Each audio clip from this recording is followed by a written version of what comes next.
Hi friends, welcome to one more mini blog అండి. ఈ ఉగాది పండగకి అయితే నేను ఇలా చింతపండు పులిహోర అయితే చేశానండి. చాలా బాగుంటుంది, మీరు ట్రై చేయండి. అయితే గ్యాస్ కొంచెం తిప్పాలండి. రైస్ కుక్కర్లో అయితే చేస్తున్నాను.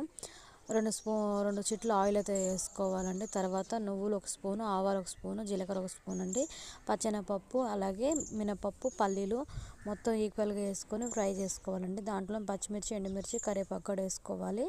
తర్వాత కొద్దిగా ఇంగువ అయితే వేసుకోవాలండి. తర్వాత కొంచెం పసుపు వేసుకొని బాగా ఫ్రై చేసుకోవాలి.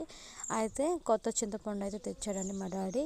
కొత్త చింతపండు అయితే గుజ్జు అయితే తీసుకొని దాంట్లో పోస్తానండి. పోసిన తర్వాత రుచికి తగ్గంత సాల్ట్ అయితే వేసుకోవాలండి. మొత్తం కలుపుకోవాలి, దగ్గరగా చేసుకోవాలండి.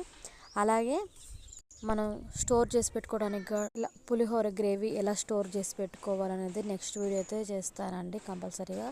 అయితే నేను తాలింపులో జీడిపప్పు వేయాల్సిన మాట అండి, కాకపోతే వేయలేదు, మర్చిపోయినాను. అందుకే తర్వాత వేసాను.